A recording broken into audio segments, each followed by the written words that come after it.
கேள்வி எண் 1. கோடை காலத்தில் அதிக வெப்பமாகவும் குளிர்காலத்தில் அதிக குளிராகவும் உள்ள காலநிலை எவ்வாறு அழைக்கப்படுகிறது? கண்ட காலநிலை என்று அழைக்கப்படுகிறது. கேள்வி எண் 2. இந்தியாவில் கடகரேகைக்கு வடக்கில் உள்ள இடங்களில் நிலவும் காலநிலை எது? கண்ட காலநிலை. கேள்வி எண் 3. வளிமண்டலத்தின் உயர் அடுக்குகளில் காணப்படும் காற்றோட்டம் எவ்வாறு அழைக்கப்படுகிறது? ஜெட் காற்றோட்டம் என்று அழைக்கப்படுகிறது. கேள்வி எண் 4. இந்தியாவில் பருவக்காற்றின் தொடக்க காலத்தையும் அது முடிவடையும் காலத்தையும் நிர்ணயிக்கும் காற்றோட்டம் எது? ஜெட் காற்றோட்டம். கேள்வி எண் 5. மத்திய ஆசியாவில் இருந்து இந்தியாவை நோக்கி வீசும் கடும் குளிர்காற்றை தடுக்கும் மலைத்தொடர் எது? இமயமலை. கேள்வி எண் 6. தென்மேற்கு பருவக்காற்றினை எந்த மலைத்தொடர் தடுத்து காற்றில் உள்ள ஈரப்பதத்தினை வடகிழக்கு மற்றும் சிந்து கங்கை சமவெளிக்கு மழையாக பொழிய வழிவகுக்கிறது? இமயமலை. கேள்வி எண் 7. எந்த மலைத்தொடர் தென்மேற்கு பருவக்காற்றிற்கு இணையாக அமைந்து உள்ளதால் அதன் மேற்கு பகுதி மிக குறைந்த மழைப்பொழிவை பெற்று பாலைவனமாக உள்ளது? ஆரவல்லி மலைத்தொடர். கேள்வி எண் 8. மான்சூன் என்ற சொல் எந்த சொல்லில் இருந்து வந்தது? மௌசிம். கேள்வி எண் 9. மௌசிம் என்னும் சொல் எம்மொழி சொல்? அரேபிய மொழி சொல். கேள்வி எண் 10. மான்சூன் என்பதன் பொருள் என்ன? பருவக்காற்று. கேள்வி எண் 11. கோடை காலத்திற்கும் குளிர்காலத்திற்கும் இடையே தங்களது திசையை முழுவதும் மாற்றிக்கொண்டு வீசும் காற்றுக்கு என்ன பெயர்? பருவக்காற்று. கேள்வி எண் 12. வெப்பமண்டல பருவக்காற்று காலநிலை நிலவும் நாடு எது? இந்தியா. கேள்வி எண் 13. வீசும் திசையின் அடிப்படையில் பருவக்காற்று எத்தனை வகைப்படும்? 2 வகைப்படும். அவை தென்மேற்கு பருவக்காற்று, வடகிழக்கு பருவக்காற்று. கேள்வி எண் 14. கோடை காலம் என்பது எந்த மாதங்களில் வரும்? மார்ச் முதல் மே. கேள்வி எண் 15. தென்மேற்கு பருவக்காற்று என்பது எந்த மாதங்களில் வரும்? ஜூன் முதல் செப்டம்பர்.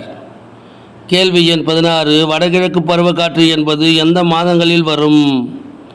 அக்டோபர் முதல் நவம்பர். கேள்வி எண் 17. குளிர்காலம் என்பது எந்த மாதங்களில் வரும்? டிசம்பர் முதல் பிப்ரவரி. கேள்வி எண் 18. எந்த பருவத்தில் சூரியனின் செங்குத்து கதிர்கள் கடகரேகையின் மீது விழுகிறது? கோடைக்காலம். கேள்வி எண் 19. கேரளா மற்றும் கர்நாடகா கடற்கரை பகுதிகளில் விளையும் மாங்காய்கள் விரைவில் முதிர்வதற்கு உதவும் இடியுடன் கூடிய மழை எவ்வாறு அழைக்கப்படுகிறது? மாஞ்சாரல். கேள்வி எண் 20. ஏப்ரல் மற்றும் மே மாதங்களில் வடமேற்கு திசையில் இருந்து வடகிழக்கு இந்திய பகுதிகளில் வீசும் தலக்காற்று எவ்வாறு அழைக்கப்படுகிறது? நார்வெஸ்டர் என்று அழைக்கப்படுகிறது. கேள்வி எண் 21. ஏப்ரல் மற்றும் மே மாதங்களில் வடமேற்கு திசையில் இருந்து வீசும் தலக்காற்று பஞ்சாபில் எவ்வாறு அழைக்கப்படுகிறது? கால் பைசாகி என்று அழைக்கப்படுகிறது. கேள்வி எண் 22. பைசாகி மாத சீரழிவு என்று அழைக்கப்படும் தலக்காற்று எது? கால் பைசாகி.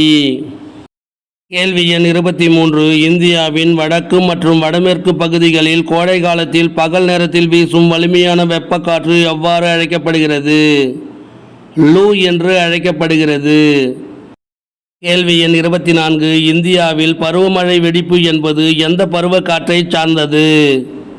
தென்மேற்கு பருவக்காற்று. கேள்வி எண் 25. தென்மேற்கு பருவக்காற்று இந்திய தீபகற்ப அமைப்பால் எத்தனை கிளைகளாக பிரிகிறது? 2 கிளைகளாக பிரிகிறது. அவை அரபிக்கடல் கிளை, வங்காள விரிகுடா கிளை. கேள்வி எண் 26. எந்த கிளைக்காற்று மேற்கு தொடர்ச்சி மலையின் மீது மோதி மேற்கு கடற்கரை பகுதிகளுக்கு பலத்த மழையை தருகிறது? அரபிக்கடல் கிளை காற்று.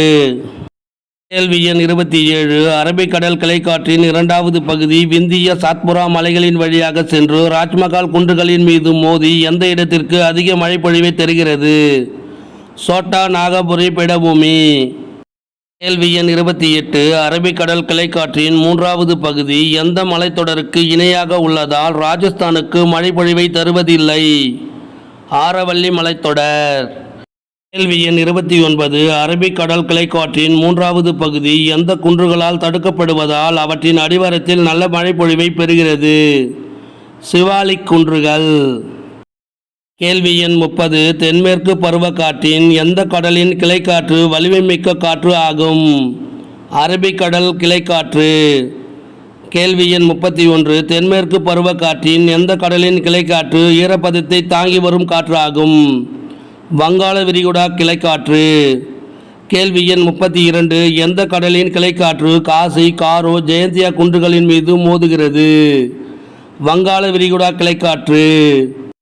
கேள்வி எண் 33. வங்காள விரிகுடா கிளைக்காற்று புனல் வடிவ குன்றுகளின் மீது மோதி திடீரென மேல் எழும்புவதால் அதிக மழை பெறும் இடம் எது?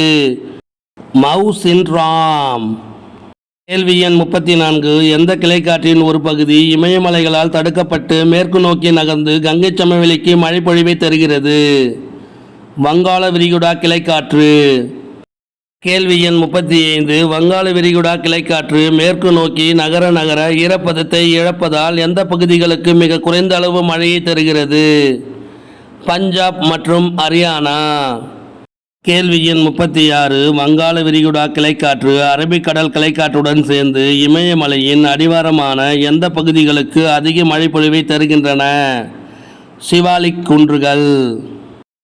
கேள்வி எண் 37. தென்மேற்கு பருவக்காற்று காலத்தில் தமிழ்நாட்டில் எந்த நிலை காணப்படுகிறது? வறண்ட நிலை காணப்படுகிறது. கேள்வி எண் 38. அரபிக்கடல் கிளைக்காற்றுக்கு மழை மறைவு பகுதியாக உள்ள மாநிலம் எது? தமிழ்நாடு. கேள்வி எண் 39. வங்காள விரிகுடா கிளைக்காற்றுக்கு இணையாக அமைந்துள்ள மாநிலம் எது? தமிழ்நாடு. கேள்வி எண் 40. தென்மேற்கு பருவக்காற்று காலத்தில் மிகப்பெரிய தாக்கத்தை ஏற்படுத்தும் உலகளாவிய காலநிலை நிகழ்வு எது? El Nino. இந்த வினா விடைகள் உங்களுக்கு பிடிச்சிருந்தா சின்னதாக ஒரு லைக் பண்ண மறக்காதீங்க. தேங்க்யூ.